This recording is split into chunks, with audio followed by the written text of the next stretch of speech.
வணக்கம் கரவல மீனவன் மக்களே. இப்போ வந்து நம்ம தக்காளி, பச்சை மிளகா, அப்புறம் வந்து காஞ்சி எல்லாம் போட்டு நம்ம புளியை நம்ம கொஞ்சம் ஊற்றி இருக்கு. இன்னும் புளி பத்தாது, நம்ம புளியை கரைச்சிக்க இருக்கோம். ஃபுல் வீடியோ பாருங்க மக்களே.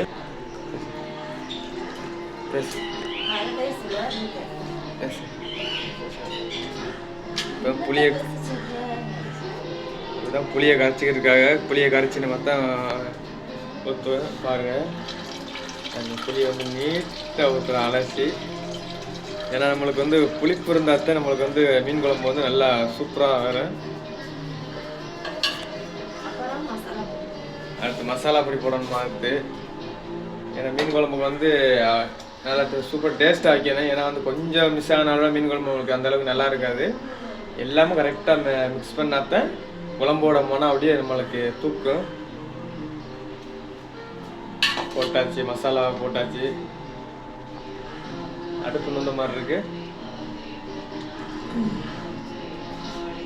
பாருங்க. இதான் வந்து என்னோட கிச்சன் ரூம்பு. இதில் இருக்கு பாருங்க. தக்காளி எல்லாம் இருக்கு.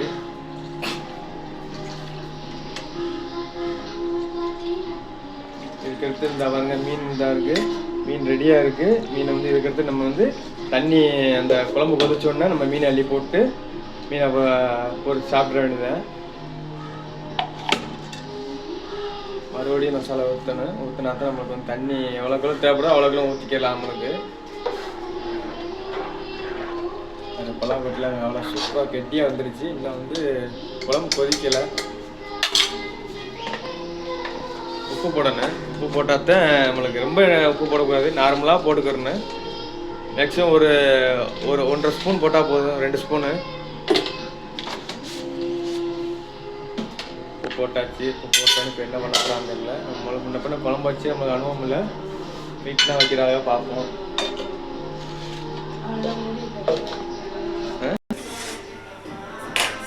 பாருங்க மக்களே, குழம்பு வந்து நல்லா கொதிச்சு வந்துருச்சு.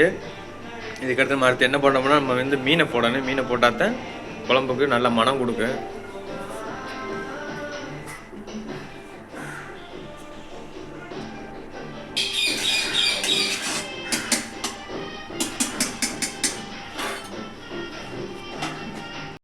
இந்த மீன் எதுக்குன்னா மக்களே வந்து நம்ம வந்து பொரியலுக்கு வந்து இந்த மீன் நம்ம லாக்காக எடுத்து வச்சாச்சு.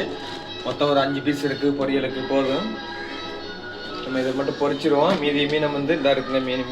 இந்த மீன் குழம்புக்கு, இது வந்து குழம்புக்கு போட்டுருந்தேன். அதுக்குள்ளே பொரியலுக்கு போட்டு ரெடி பண்ணி வச்சுருக்காங்க. இதை மொத்தம் பொரிப்பாங்க. நம்ம குழம்பு மீனை ஃபஸ்ட்டு பார்ப்போம். இது பரட்டி நல்லா மசாலா வந்து நல்லா சேரணும். அப்போ தான் நம்ம பொரிச்சோன்னா நல்லா சூப்பராக வந்துடும். இப்படியே வாய் ஊறுதுங்க.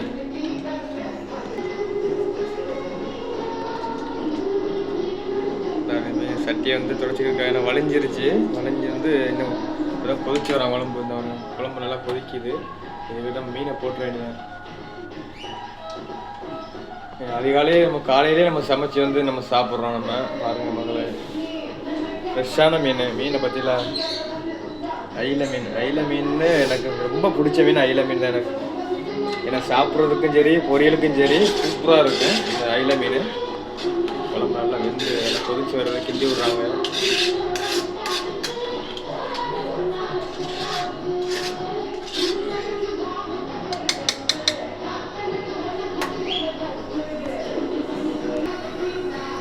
நல்லா கொதிச்சிருச்சு, முறை வந்துருச்சு. இதுக்கு எடுத்து நம்ம அடுத்து நெக்ஸ்ட் என்ன பண்ணுறோம்னா மீனை மட்டும் அள்ளி போட்டு கிண்டி விடணும். இப்போவே மனம் கொடுத்துருச்சுங்க குழம்புல. நல்லா கொதிச்சுட்டான் போகுது. மீன் வந்து அடுப்பில் கொதிக்க போகுது. மீன் போட போகிறோம். போட்டாச்சு மீனை. இலையை போட்டாச்சு. மண்டை, வால், நடுத்துண்டு போட்டாச்சு. மீனை ஒரு 7-8 மீன் தான். பாரு மீன் வெந்து வரட்டும் எப்படி இருக்குன்னு பார்ப்போம். மீன் சத்தம் போட்டோம். மீன் வந்து இப்படி இன்னும் தயாராகலை. மீன் வெந்துருச்சா? மீன் வெந்துருச்சுன்னு நினைக்கிறேன். நான் நல்லா வாடை அடிக்குது எனக்கு. பார்ப்போம். மீன் நல்லா கிண்டி விடணும். ஏன்னா வந்து மீன் வந்து ஒரே பக்கம் பிடிச்சிடும். அதனால மீன் குழம்பு கிண்டி விட்டுட்டே இருக்கணும். மீன் நல்லா வெந்துருச்சு பாருங்க. சூப்பராக வெந்து வந்துருச்சு. வந்து சாப்பாடு ஊற்றி ஒரு பிடி பிடிச்சிட வேண்டியது. போட்டுறதுக்குள்ள அந்த அளவுக்கு வந்து நல்லா குழம்பு கொதிச்சோட தான் நம்ம போடணும். ஏன்னா கொதிக்காம போட்டோம்னா நம்மளுக்கு வந்து அந்த அந்த பச்சை வடை மாதிரியே அடிக்கும். அதனால் வந்து நல்லா குழம்பு கொதிக்க கொடுத்தா நம்ம மீனை போடணும் மக்களே. இந்த வீடியோ பிடிச்சிருந்தா மறக்காம நம்ம சேனலில் கமெண்ட்டில் சொல்லுங்கள். இதான் எங்களோட கிச்சன் எப்படி இருக்குன்னு அதையும் மறக்காமல் நம்ம கமெண்ட்டில் சொல்லுங்கள். பாய் மக்களே.